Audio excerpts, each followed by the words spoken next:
Welcome to Native Talk Arizona, Native Health's Native American Cultural Affairs program, presented by Native Health and KRDP 90.7 FM.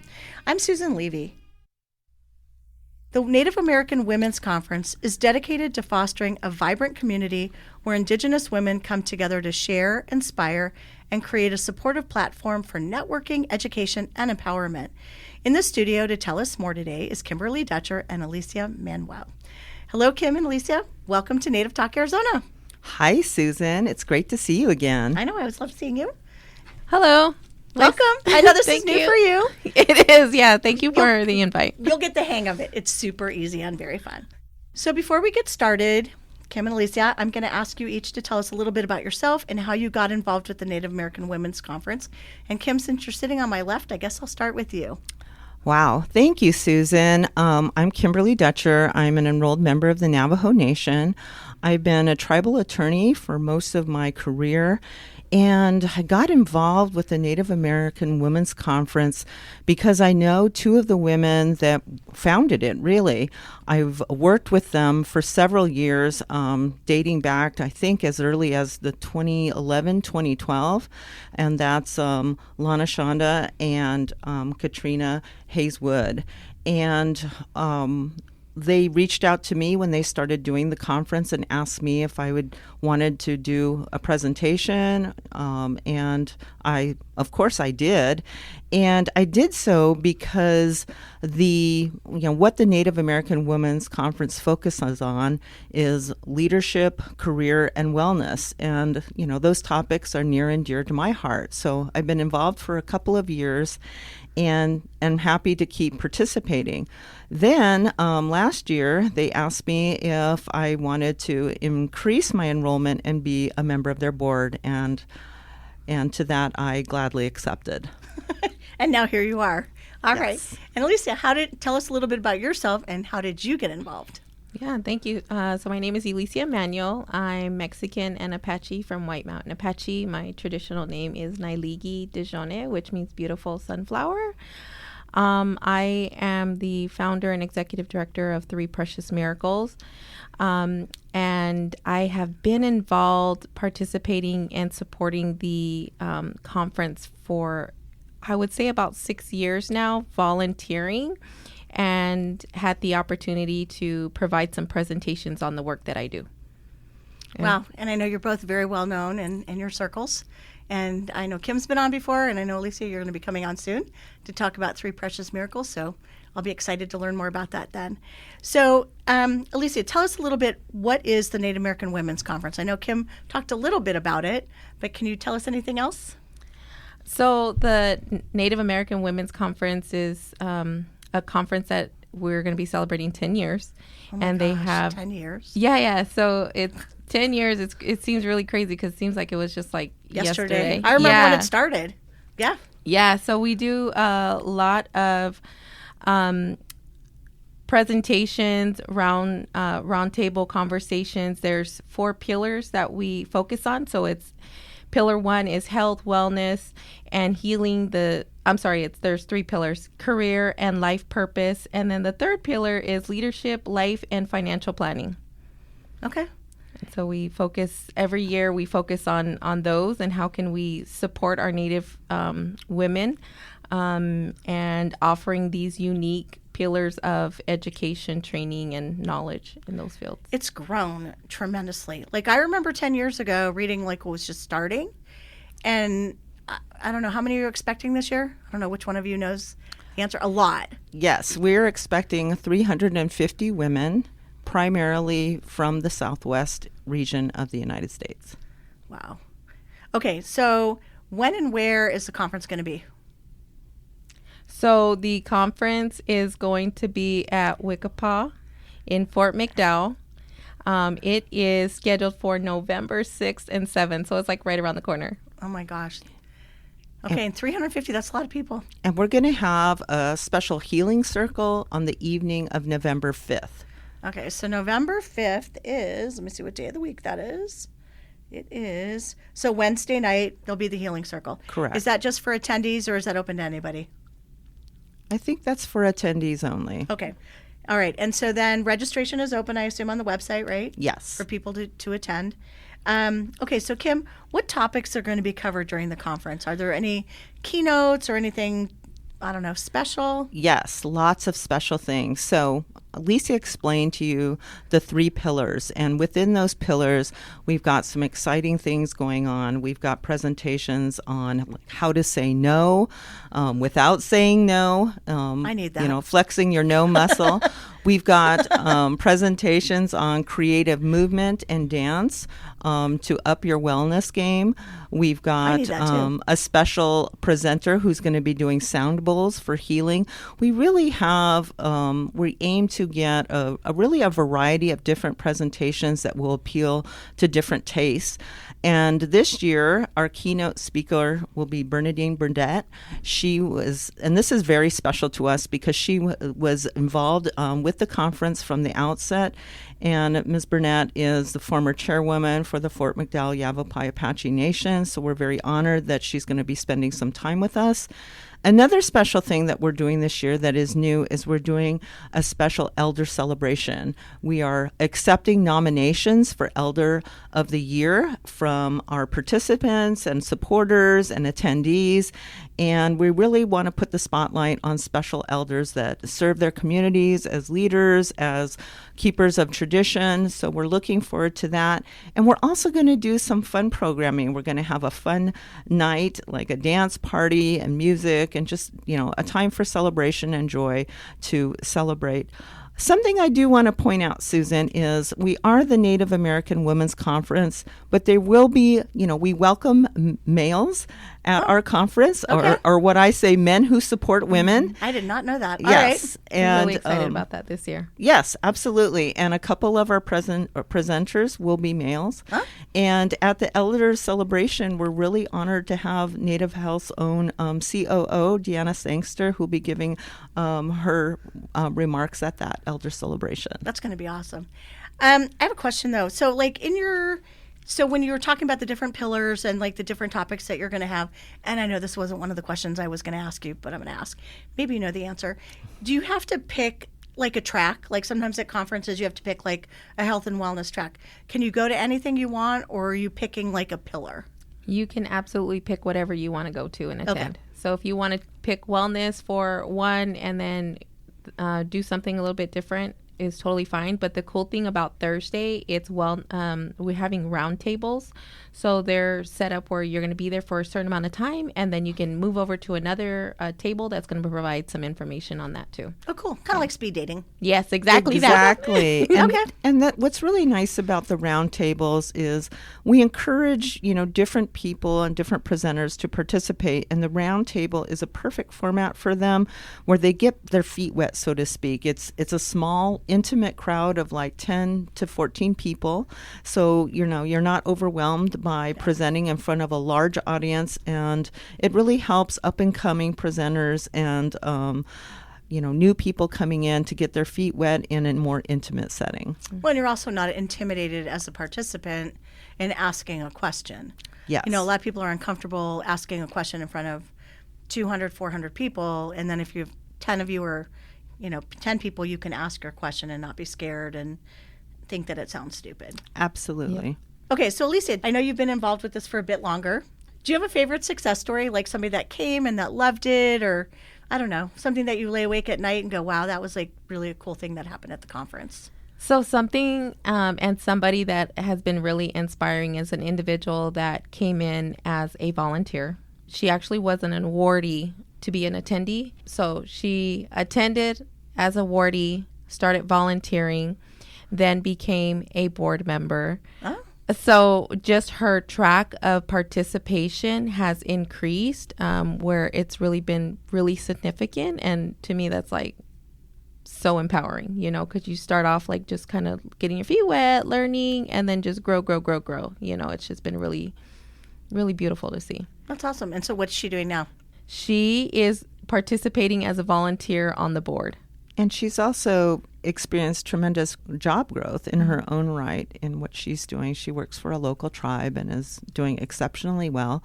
But I'd also like to mention, I think, Alicia herself is an amazing success story. Well, that's true. Her Yes, I know story that. is similar, and she has grown significantly in her leadership and her activism, and her, what she does for Native children in the community has been an inspiration to many of us who knew her back in the day. That is true. Thank you, Kim, for saying that. I never want to very honored because I did go and volunteer. Like, I was the one putting bags together and all of that, and then attending the conference, and then being a presenter, and then being on the board, and now having the blessing and honor to sit as the chair. And so it's just You been didn't really mention that before.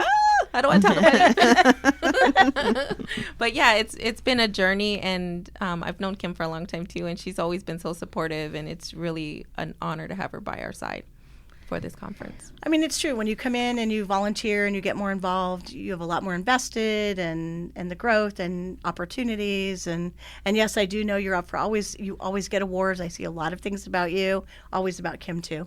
But, and I know, like I said, we're going to have you on in a couple weeks and talk about 3 Precious Miracles and all that you're doing with that, because I know you do a lot of good work with that. But we're going to talk about Native American Women's Conference. Yes. Okay, I don't know if you guys know the answer to this. I'm always want to know, what's the menu? Like the food menu? Like the food menu. Food is important. Sorry. Or any of the swag, anything interesting about food or any of that?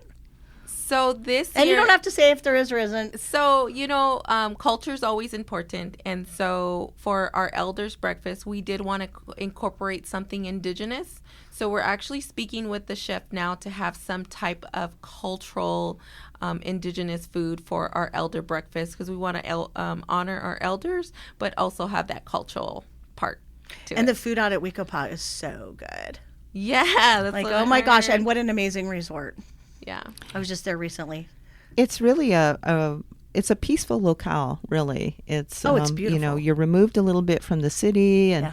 the beautiful desert landscape. And when I go there, I immediately just feel this wave of peace come over me. And I think it's really a nice setting for what we're trying to do, and the time that we're going to spend with these women. And I'm excited about it. I think it's going to be great. Okay, so for both of you, where do you see the conference in 5 years? I know it's grown exponentially over the last 5-10 years, depending on who I ask. I really remember the first year. And I remember them just starting in, I want to say it was maybe 50 people. And then every year it's getting bigger and bigger, and the tables sell out and the seats sell out. So where do you see it in 5 years? Doubling? A lot of people trying to keep it manageable at the number you're at, which is what would you say, 350? Yeah, it's at 3. Yeah. I mean, it 350. gets hard when you have a lot of people. It's a lot of logistics. Do you see it just growing and growing, or? Well, what I see and what we hope for is that we will be able to expand our reach beyond the southwest part of the United States. If we could make this a larger event to include more, Native and Indigenous women from the rest of the United States, and even, Indigenous women from other parts of the world, that's part of our plan. The second thing that we would like to do is we would like to include a youth component. So this conference is very much about, guiding, empowering, and mentoring women in all stages of their lives. But what we're lacking right now is a really sustainable youth component. So that's something we want to work on. The next thing that we want to do in tandem with that is more scholarships. And I think we're really headed that direction because we received our first grant this year. Yay! So very exciting, Are and you allowed we're to say growing. who it's from or no? Okay, Actually, we'll probably say no. I'll defer to Alicia on that, but It's okay. Okay. I don't want to put you on the. I don't know if Okay. you're allowed to. That's awesome. Do you have people that fly in for this, or are they mostly driving in from the Southwest? we do have a few folks that are flying in. We have a couple presenters flying in. I can think of one that's coming from the East Coast and at least one from Colorado. So that's just what I can remember off the top of my head. But along with our plans for growth, what I want your listeners to know and appreciate is this is 100% volunteer run. So we have a real dedicated board, a group of women who do this as a labor of love. And there is a lot of details and there is a lot of logistics and planning. And it takes us the better part of a year to pull this together. It's, finding the speakers, thinking about the topics, thinking about how to improve on each participant's experience every year, thinking about new ways to engage, different sectors of women, if you will. So, but it is a labor of love and it's a lot of fun too. Events are hard. It's a lot harder than people realize. Yeah, something that's really beautiful, just in regards to this just being its 10 year, but we actually, the organization, it's an organization now, so it became a nonprofit. And so, that's really a blessing. We'll be celebrating a really 1 year. 501c3? Correct. That's awesome. Yeah, we're really excited about that. And the name of that 501c3 will be the Native American Women's Coalition. So we will have the coalition that will be putting on the conference. Very cool. Anything else special about the conference? Yes. Something else that we're doing this year that's new and is going to be a lot of fun is we're having an Indigenous fashion show. One of our board members is an accomplished seamstress and has done other Native fashion show events, and she has graciously put together this amazing event that will showcase Indigenous Native women and our fashions. So we're really excited to showcase that, and that's just another fun event and another way to, bask in our Native American femaleness and celebrate that through fashion. So Sounds pretty Thursday awesome. at 12:30. Okay. Got to be there. All right. Sounds good. All right. So we're pretty much out of time. How can our listeners find more information about the Native American Women's Conference, and how can they contact you or the website or Katrina, whoever you want to defer that question to? Yeah, we'd like your listeners to go to www.nawc-az.com. One more time, www.nawc-az.com. So the Native American Women's Conference.az or -az. What about, are you on social media at all or no? We are on social media, so you can find us on all the platforms, not only website, Facebook, Instagram, all that. And then all the board members are listed on the website, so they can get a hold of us too, if they have any questions. And like I said earlier, I am the chair, and I would be happy to assist anybody that's navigating on attending or has any questions. And then I do want to just say, I know Katrina's really good at getting back to people. I know you both are as well. But I know that when I've emailed her, she's super fast, even if she's on vacation. And at night, she responds. So I want to throw that out there, which is really nice. Well, thank you both for coming on today. I appreciate it. And I know it's going to be a huge success. And I know it's going to sell out again. Thank you so much, Susan, for, taking the time to talk with us and allowing us to share more information about this, exciting and fun event. And there is a lot of learning that goes on at the conference, but we also want it to be fun, and we want women to come together and to bond over, the shared experience of being Native women in this day and time, and also learning together, having fun together, and experiencing culture together. It's going to be great. It really is. We're going to have a lot of fun, from the healing circle to the dancing to the karaoke to the learning, all the things of being proud. Up next, Susan Levy chats with Heather C. Gomez, owner of Dulce Base Teepee. Support for KRDP 90.7 FM comes in part from Native Health, with 2 locations in Phoenix, 4041 North Central Avenue, Building C, near the corner of Central Avenue and Indian School Road, and at 8800 North 22nd Avenue. Native Health is also located in Mesa at 777 West Southern Avenue, near the corner of Southern Avenue and Extension Road. Native Health's patient enrollment specialist can help you enroll, renew, or update your access information. This can be done in person, on the phone, or via Zoom. It's fast, easy, and can make a difference in keeping your health care coverage. For more information, call 602-285-9492. Native Talk Arizona returns after this song. You're listening to Fight Like a Girl by Ray Zaragoza.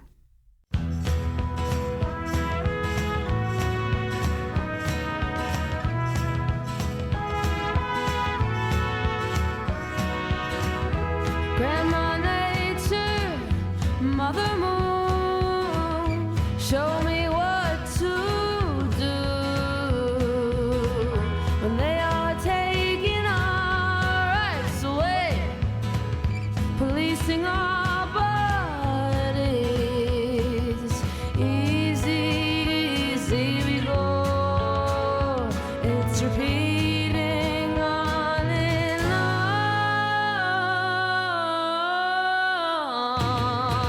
Take me to the water, take me to the snow, where all the souls of our mothers had to go.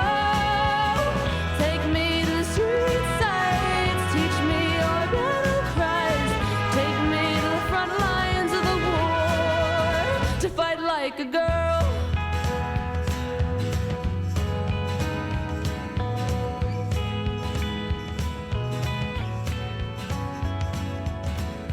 Send me knowledge, send me peace from when you were fighting. Welcome back to Native Talk Arizona, Native Health's Native American Cultural Affairs program, presented by Native Health and KRDP 90.7 FM. I'm Susan Levy.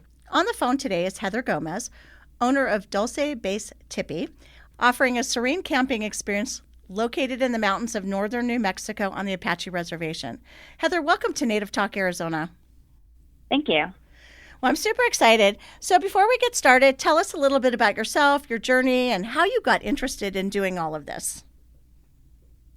Sure. Well, my name is Heather Gomez, and I am an enrolled tribal member of the Hickory Apache Nation. I live here in Dulce, New Mexico, and around 2020, around that time, I had an idea to rent out a tipi, and I was looking for land near the reservation, and there was a piece of property really close, and that fell through, so I wasn't able to buy that property, and that's where I actually wanted to set the tipis up.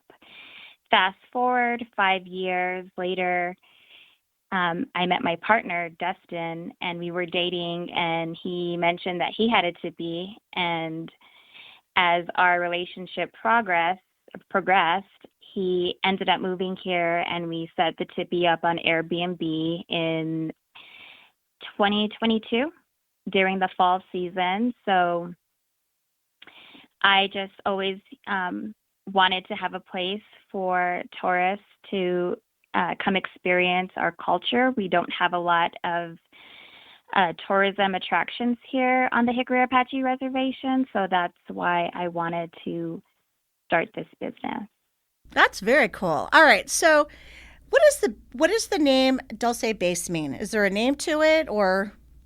Yes. So supposedly there is a underground base here in Dulce, and it's often called Dulce Underground Base or Dulce UFO Base. There's a few different names, but if you look online and search, a ton of things will come up. It's actually been on the History Channel, I think Ancient Aliens, UFO Hunters. It's been on the news. So a lot of people are really interested in that, so that's why I chose that name for our business. Very cool. All right. So you have one tipi or more? So we started off with one, and in 2024, which I think was last year actually, I applied for a grant from the Embark program, which is actually through REI Co-op and a partnership with Path Ahead Ventures and Founded Outdoors. And it's a 3-month program, and they offer a $10,000 grant and mentorship and a lot of support.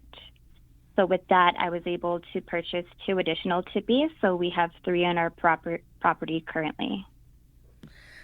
And how many does each one sleep? Or are they different sizes? So the 2 first tipis have 2 queen beds, so they sleep up to 4. And then our third one, which is our buckskin tipi, has a king Tempur-Pedic inside for, solo travelers or couples looking for an adventure. That's pretty cool. So is it kind of like glamping? No, I actually want to stay away from the whole glamping thing. It's more like camping, but better. And it's authentic, right? Yes. So our mattresses are actually on the floor, and each tippy is set up differently. Our first tippy, we actually have a microwave and a small fridge in there, and that's just because in the summertime it's so hot, and a lot of times there's nothing open. So I just wanted to give guests that extra comfort, knowing they have a fridge to keep their drinks cool. But the other tippies, they don't have that. And I only put that in there because we got that for free. And I was like, okay, well, this would be a nice addition. Well, and I think you're right. It is. And for people coming that aren't used to heat, they definitely need cold water, cold drinks to make sure that they're comfortable and safe. So how is the hospitality industry? I hear it's pretty challenging. Is it keep you pretty busy? Yes. So out here in Dulce, we're in a very rural area. We are on the reservation, so there are a lot of people traveling through, and a lot of people go to Pagosa Springs, Colorado, which is 45 minutes from us. Chama, New Mexico, they have the railroad there. That's 25 minutes from us. So it does get busy here in the summer, but we do have our really busy times and our slower times, which are at the end of the season or at the beginning of the season, just depending on the weather and I think our economy. All right. So how do you market your services? Is this is it just through Airbnb, or is it word of mouth, or is it local, Chamber of Commerce? How do you get the word out? And also, I assume you're marketing mostly to tourists. Is that correct? We have a couple of different target markets that we are marketing to, of course, tourists and people who are interested in the conspiracies, people who are star watchers, are interested in UFO activity. We have been marketing through social media, our Instagram, our Facebook. We do have a website that we take bookings through our partner We Travel. We are on Airbnb, and we are also on HipCamp for our bookings. And we have a billboard, and we'll do ads, locally in local newspapers, and really just trying to get word of mouth referrals because we've had a ton of 5-star reviews on Airbnb. Oh, that's awesome. All right. So how do you incorporate the indigenous perspective or experience or education, I guess, for your guests? Is that something that you all do? Yes.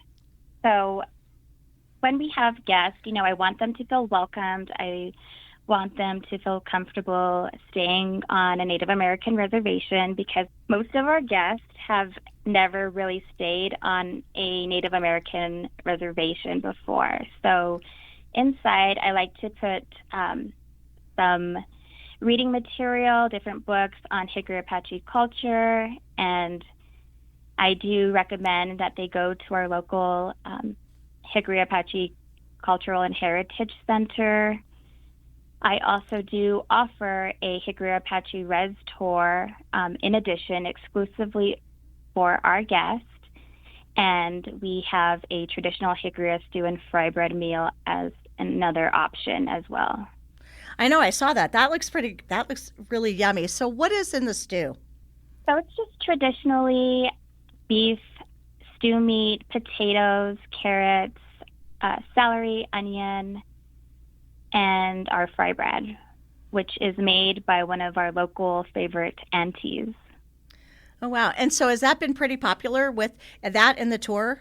Do you see a lot of the guests participating and partaking in that? Yes. So I plan on putting together a package for all three for next season. since we just started, it's very new, but so far it's been really great. Our tour is 2.5 to 3 hours, and we go around the Navajo River, which runs through our reservation near Archuleta Mesa, where the base is supposedly at. We talk about stories that we've seen and heard. We show them our Gojia feast grounds at Stone Lake as well. And that feast day is coming up for us here on September 15th. So really excited about that. Oh, wow. Okay. So where do you see, you're saying you're going to be packaging this for the next season. Where else or what else are you planning for Dulce-based Tippy in the future? So definitely working on, marketing and improving our landscaping for our area.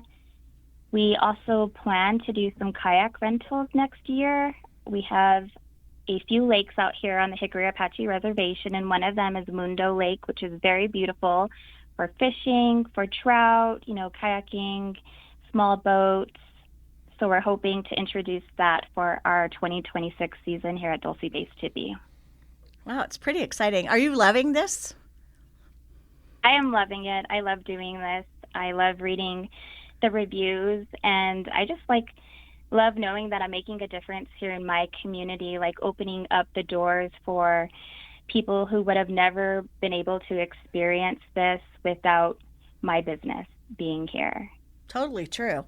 And then are you planning on expanding, adding one Tippy a year, or does it not work like that? That's controversial right now. I do maybe see one or two popping up in the future, just depending on the situation, how things are going. And next year, we are planning a women's wellness retreat as well. I forgot to mention that. So I think we might need another Tippy to have massages, Pilates outside, indigenous wellness food incorporated, hiking, planning on going to the hot springs in Pagosa Springs, which is 45 minutes away, and a lot of good vibes all around. Wow, that sounds exciting. All right, so if somebody were coming to you and saying, "Hey, I'm thinking about starting a hospitality, whether it's Tippies or a hotel or I don't know, cabins or hogans," would you encourage people to do it, or would you say study it and then jump in? I would encourage people to just get in there and try it out. That's how I started, and I learned a lot from that first season. I found out we can't host during winter because it's too cold, and you'll learn a lot as you go. And I definitely recommend using Airbnb as well. And if anyone out there is interested in listing on Airbnb, definitely reach out to me. I can assist you. I've been doing a Airbnb webinar series with IDRS Acorn Project, and we're focusing on tribal rural communities. That's that. I think you're the first one that we've talked to that I know there's somebody that does it up at Navajo, but we haven't seen a whole lot of Airbnb hosts or anything else like that. You mentioned that it's really cold in the winter, and then I know earlier you said it gets warm in the summer. So I know summer's your primary season. How hot does it get there, or chilly, or is it just what's the weather like in the summer? Okay, in the summertime, the temperatures can get up to around 99 degrees, maybe 100 at maximum, but we usually are around the 90s in the summertime, and then at night we can get as cold as the low 50s. Okay, so it sounds pretty perfect. We're in Phoenix, and anything over 110, 115 gets pretty hot for us. So 99 sounds pretty nice. So do you lay awake in bed at night and think, wow, I was so happy that this person gave that review, or I made this difference? Do you have a success story or something that you think about that you're really proud of? Yes, so I do lay in bed thinking about things like that. I just really love interacting and hearing what my guests have to say about their stay. And I will just read a highlight from my website. It says, "What a dream come true, 62, and I have always wondered what it would feel like to sleep in a tipi. Now I know, perfect. The light from the moon, incredible. The beautiful warm Pendleton blankets. The sounds outside, the fresh air coming in, calm and lovely." That's pretty amazing. That I would sleep well after I read that. And all because you provided that experience to that guest. So you should be quite proud. So we're almost out of time, but I wanted to find out, or can you tell us and tell our listeners, how can they find more information about Dulce Base Tipi, and how can they contact you? Yes, so you can visit us online at www.dulcebasetipi.com. We do have a contact us form there, by email at dulcebasetipi@gmail.com if you have questions or concerns, and follow us on Instagram at dulcebasetipi and Facebook at dulcebasetipi as well. We are also on TikTok at dulce.base.tipi. Okay, Heather, one more question. Can you spell Dulce Base Tipi for me? Sure, so it's DULCEBASETIPI.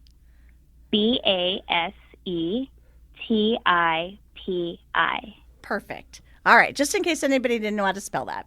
Well, it's been a pleasure, and I hope someday to get up there and sleep in one of your tipis. It sounds amazing. It sounds peaceful, and like you just do such a tremendous job. So congratulations on Dulce Base Tipis. Yes, thank you for having us today. We really appreciate it, and we would love to host you. Coming up next on Native Talk Arizona, Chef Chris Harris will tell us about Chris's Fresh Fry Bread located in Phoenix. Support for KRDP 90.7 FM comes in part from Native Health, with 2 locations in Phoenix, 4041 North Central Avenue, Building C, near the corner of Central Avenue and Indian School Road, and at 8800 North 22nd Avenue. Native Health is also located in Mesa at 777 West Southern Avenue, near the corner of Southern Avenue and Extension Road. Native Health provides primary medical, dental, behavioral health, WIC, and wellness services for the urban Native American community. For more information, call 602-279-5262 or visit our webpage at nativehealthphoenix.org.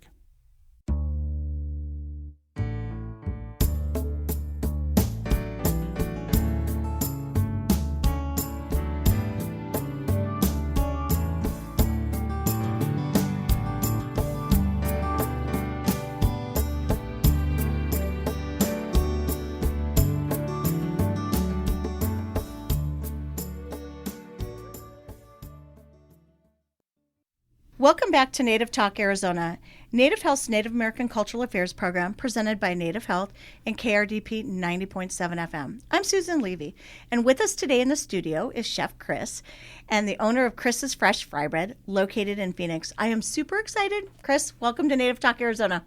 Thank you. Glad to be here. I cannot wait to learn more. All right, so before we get started, tell us a little bit about yourself, your journey, all that kind of stuff. My name is Chris Harris. I'm a Native American chef out of Phoenix, Arizona. I was born in Sells, Arizona, and I was raised in Ajo, Arizona. I was the oldest grandchild in a household of 19 people. I started cooking at 9 years old. I have no culinary experience. I was all self-taught by my grandmother. Yeah. 19 people is a lot of people in the house, though. That's a lot of people. Okay, so how'd you get interested in cooking? I know you just said that you started when you were 9, but like, was it just that you would watch your grandma and say like, hey, I want to learn how to make that? Or like, what inspired you to start cooking? Well, honestly, it was just about taking care of my family at first. You know, I had to be in the kitchen with my grandma. I was the oldest, so I had to be in there helping prepare dinner, breakfast. You know, after school, that was one of my main chores, was to be in the kitchen with my grandmother, learning how to cook. And first thing I learned how to cook was moon, which is beans in our language, and fry bread, and chumat, which is tortillas. And, you know, as a kid, that's not something that I didn't really want to do that. It was something that I did because I love my family, and I just did it out of love. But as I grew older, I guess I got more passionate about it. And it wasn't a life career that I chose for myself. I really feel like God chose that path for me. Yeah, and it chose you. Yeah. Yeah. Okay, and which tribe are you affiliated with? I am of the To'ono O'odham Nation. Okay. All right. So we can tell our listeners that. All right. So I know I saw some social media posts that you are going to be starting Chris's Fresh Fry Bread. Yes. So is that going to be brick and mortar? What is that going to be? It is a brick and mortar. It started out as a catering business. I catered mainly out of Ajo, Arizona. I've done wedding events, birthday parties. I've also done big events there that they would have, like music festivals. They have an annual reunion that I've hosted there. So out of the catering, my following started to get bigger and bigger. So I knew I needed a location for people to come to. I saw Governor Lewis posted something and said like that was great. I I'm like, wow, actually this didn't must- see it. I saw it, so that's how I found you. I'm like, wow, I saw that, and I thought, wow, that's pretty cool. Yeah, that is pretty cool. So you're gonna have Chris's Fresh Fry Bread, and it's brick and mortar. Where's it gonna be? When are you starting? I know you probably don't want to say a lot of the things yet, and what I really want to know is like, okay, well, let's start with that because I have some other questions. Okay. So it will be located off of Central Avenue in Dunlap, and we are planning to open within the second week of October. Pretty cool. All right, so do you know if the restaurant's going to be open Monday through Friday, weekends, nights? It will be open Monday through Saturday, closed Sundays. Okay, lunch and dinner? Yes, it'll be lunch and dinner. Okay, so now I have to ask, what's on the menu? Okay, so on the menu, of course, we have The fry important bread. stuff. Okay, so fry bread. Of course, we have fry bread. To start off, it's going to be a kind of a short menu. Well, yeah, you're getting your footing. Yeah. Yep. So it'll be my famous red chili, cocorito. I'll have green chili. I'll have menudo, pozole, the beans, fresh chamat, and eventually we will have tamales on the menu. But one fun thing that we are adding to the menu is fries, and they're going to be called res fries. All right, what's the rest fry? Res fries, you get your choice of either red chili, green chili, or ground beef on the fries with cheese, pico de gallo, sour pretty cream. Kind of our twist on carne asada fries. Okay, so for people that are vegetarian like me, what kind of options are you? Sorry, I'm probably throwing this in there. What are you going to have for vegetarians? Well, I do want to have a vegetable stew. Okay. I'm going to also have like a rotating seasonal menu. So like stew season, October, November, December. Vegetable stew, I'm also going to be doing some items with squash. Trying to play around with some choya buds. So cool. There's a lot of options out there that I have in mind. So I'm going to put specials out there here and there for vegetarians. Okay. And I'm also trying to work on a gluten-free fry bread. Okay. All right, Chris. So we've talked about vegetarian, and then are you going to have sweet things on the menu? Yes, I am. Like? I'm going to be making my own prickly pear syrup to go on fry bread for sweet. Oh, yum. And we also have the traditional honey, powdered sugar, cinnamon, and sugar. Okay. I'm so excited. Central and Dunlap, that's like my neck of the woods. Yeah, right And there's on. nothing like that part of town, so that's going to be great. I've been hearing a lot of that. I've been getting a lot of comments where they're like, whoa, you're in my neck of the woods. Yeah, that's going to be awesome. All right, so we've got less than a month to go, and I know you don't want to talk about the location and things like that.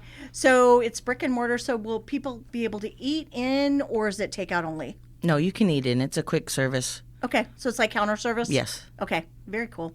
All right, so I wanted to ask, do you enjoy, it sounds like you like to cook and not so much bake, right? Right. I'm totally not a good baker. Okay, all right, so you're a cook. All right. Yes. Or chef, excuse me, Yes. chef. I don't want to. Okay, and what's your favorite recipe? My favorite recipe is absolutely my red chili, the cocorito. And what goes in that red chili? New Mexico red chili pods and a couple other secret ingredients. Okay, and I don't think you've had a mentor through this process, or have you? What do you mean? Like, have you had anybody helping you get started with the restaurant, or is this just like figuring it out on your own? No, I've absolutely had a lot of help from my tribe, Oh, that's from awesome. CDFI. There's somebody that's been helping me. It's became kind of like a little bit of a mentor. His name is Stanley. He works for CDFI, and he's been like coaching me and telling me, what I should do, helping me out in areas. Are any of your family members supporting you in this journey and this endeavor? Well, yeah, my family is a big support. They're like my biggest fans. Biggest cheerleaders. Yeah. All right, that's cool. Are they going to be working in the restaurant? My sister probably. Okay. I'm so excited. I can't wait. All right. And then do you have like a favorite success story of something you've made that somebody's just said, hey, that's awesome? Or I don't know, you said you did weddings. Is there anything like special that you lay awake at night and you go, wow, that was really cool that I did that? I would have to say my favorite event that I did was the Super Bowl. Really? What'd you do at the Super Bowl?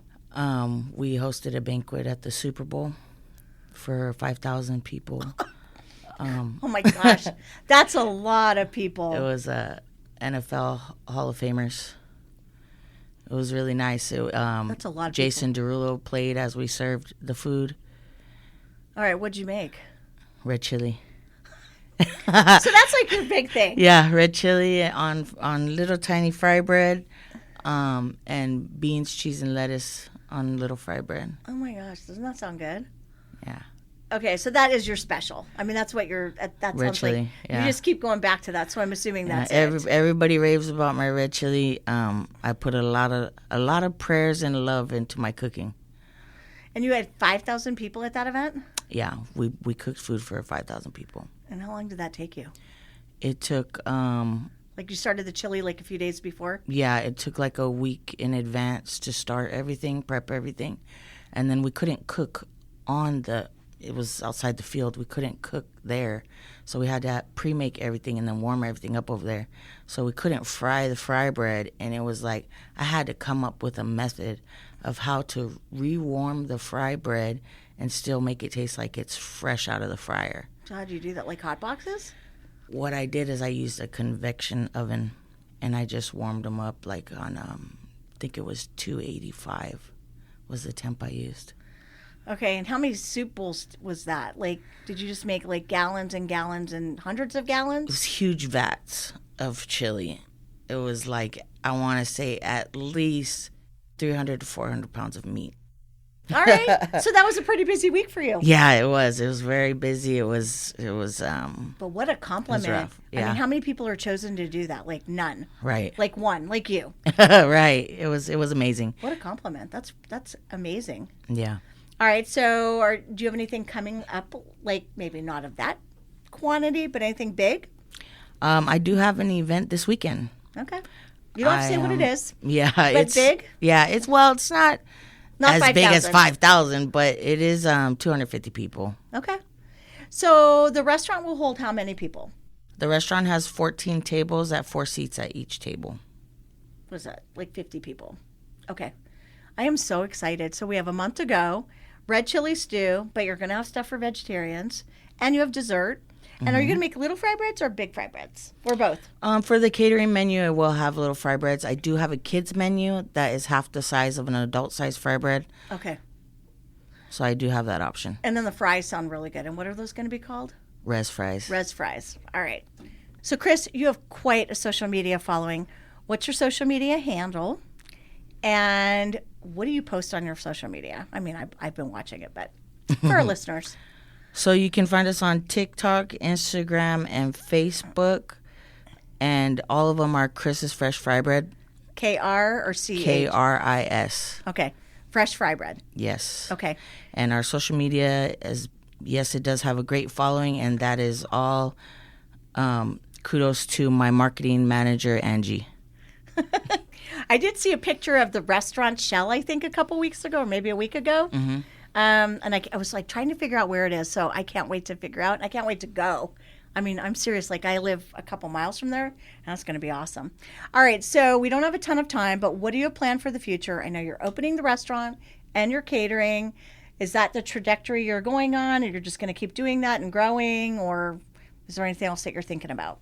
I want to just keep growing my restaurant in the Native community. I want to get non-Natives in my doors and maybe teach them, give them knowledge of our native culture and other native tribes. That's my goal. That's pretty awesome. Congratulations. I'm Thank so excited, and what an amazing thing you're doing. So finally, how can our listeners find more information about your upcoming restaurant? Will this only be on social media or website, or what are you going to do, and how can they contact you?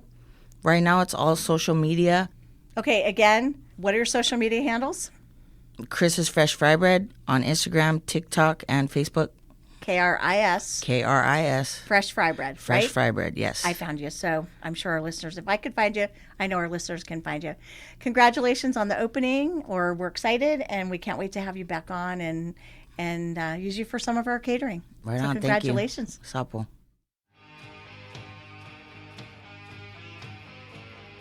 Thank you for listening to Native Talk Arizona, presented by Native Health and 90.7 FM KRDP. Our executive producer is Susan Levy. Sound engineer is Javier Quiroga. We hope you will tune in again next week. If you have any questions, please reach us at nativetalkaz@listen2krdp.com.